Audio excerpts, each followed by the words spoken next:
সোধো তোমাকে যদি সোধো যে জীৱনটো যদি আকৌ নতুনকৈ আৰম্ভ কৰিবলৈ কোনোবাই দিলেহেঁতেন কি ধৰণে আৰম্ভ কৰিলাহেঁতেন দেখিছোঁ?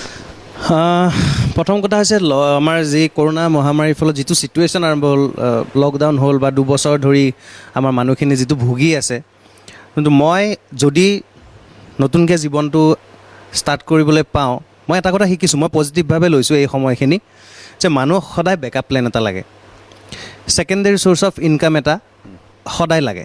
এটা ইনকাম চ'ৰ্চৰ ওপৰত ভৰসা কৰি চলাটো অকণমান দিগদাৰ, সেইটো মই কথা ভালকৈ বুজি পাইছোঁ। আৰু এটা লগতে তাৰ অপজিট এটা কথাও মই শিকিছোঁ, যে আমি যে সদায় পইচাৰ পিছে পিছে দৌৰি ফুৰোঁ বা সদায় কিবা লাগে, আমাক অমুক লাগে তমুক লাগে, আমাৰ আকাংক্ষা আশাবিলাক কেতিয়াও পূৰ্ণই নহয়, যিমান পালেও শেষ নহয়। আচলতে ইমান দৌৰি ফুৰি লাভ নাই। আমাৰ জীৱনটো মানে যিকেইদিন আছোঁ সদায় ফূৰ্তিত হাঁহি মাতি খেলি ধেমালি মানুহৰ লগত নিজৰ ফেমিলিৰ লগত ধুনীয়াকৈ চলি যাব পাৰিলেই আচলতে সাৰ্থক। গতিকে মই দুটা কথা শিকিছোঁ। প্ৰয়োজনীয় বস্তু আচলতে আমাৰ কম, আমি বঢ়াইহে লওঁ, আমি নিজে বঢ়াওঁ, আমাক এইটো লাগে সেইটো লাগে বুলি। ডিম্পুৱে কি ক'বা, জীৱনটো যদি আকৌ নতুনকৈ আৰম্ভ কৰিলাহেঁতেন? মোৰ বাৰু জীৱনৰ ওপৰত ইমান অভিজ্ঞতা নাই, হ'লেও বৰ্তমান মানে এনেকুৱা লাগিছে যে আমি ইমান ছিৰিয়াছ হ'ব নালাগে। কাৰণ কৰোণা আহি পিনে কেনেকুৱা কৰি পেলালে মানুহৰ জীৱনটো যে কিমান মানে মৃত্যু এতিয়া সহজ বুলি কয়, সঁচাকৈ যে সহজ।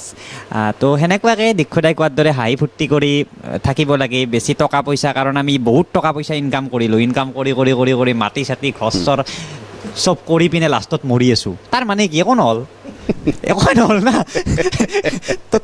তো মোৰ মতে যিখিনি আমি ইনকাম কৰোঁ সেইখিনি যাতে আমি অলপমান উপভোগো কৰোঁ, উপভোগো কৰোঁ, আৰু যাতে সেনেকুৱাকৈ হাঁহি ফূৰ্তি কৰি যাতে মৰাৰ সময়ত আমি ক'ব পাৰোঁ যে ভাল লাগিল কিবা এটা পালোঁ, চব কৰি আহিছোঁ, ছাৰ মই যাবলৈ ৰেডি, বিৰাট ভাল লাগিল, কিবা এটা যাতে ভাল লাগিল।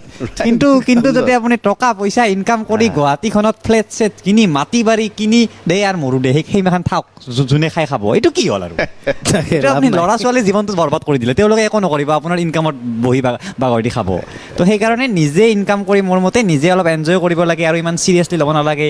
যেনেকুৱাকৈ জীৱনে আগুৱাই লৈ গৈছে সেনেকুৱাকৈ বেকি হৈ গৈ থাকিব লাগে।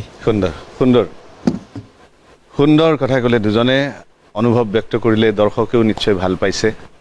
যে আমি তেনেহ'লে এতিয়া শেষ ৰাউণ্ডটোলৈ গৈছোঁ, ছুপাৰ 30 ৰাউণ্ড।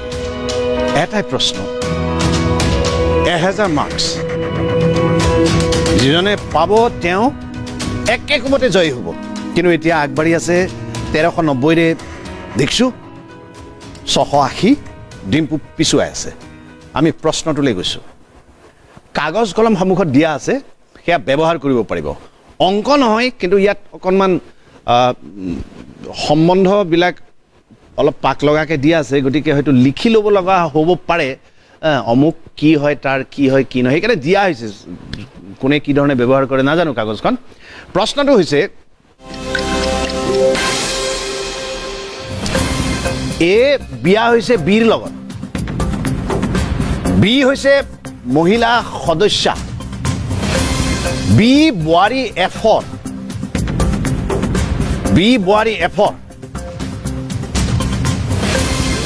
এ বিয়া হৈছে বিৰ লগত, এ বিয়া হৈছে বিৰ সৈতে, বি হৈছে মহিলা সদস্যা, বি বোৱাৰী এফৰ, ডি চিৰ একমাত্ৰ পুত্ৰ, ই ডিৰ ভনীয়েক, এফৰ স্বামীৰ মৃত্যু হৈছে, চি এৰ ভায়েক, পৰিয়ালটোত কিমানগৰাকী মহিলা সদস্য আছে? টাইম ষ্টাৰ্টছ নাও।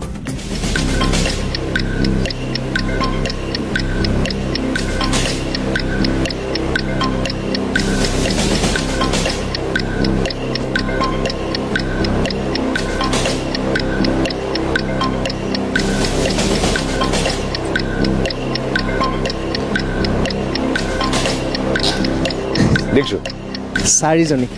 4। উত্তৰটো কিন্তু দীক্ষয়ে দিছে, আমি চাই ল'ম বাৰু। তাৰ আগতে ডিম্পুৱে কিবা ক'ব নেকি? মই উত্তৰ দিলে ময়ো পাব পাৰোঁ, মানে ময়ো না সেইটো নাপাবা, কিন্তু এনেই শুনি ল'ব খুজিছোঁ আমি। যাতে শুদ্ধ উত্তৰ হৈ গ'লে অকণমান আফচোচ থাকি যাব পিছত, এইটো এটা কথা আহি যায় এইটো। বোৱাৰী 1 2 3 তিনিটা দীক্ষুৱে কৈছে 4টা, ডিম্পুৱে কৈছে 3টা। শুদ্ধ উত্তৰটো চাই লৈছোঁ।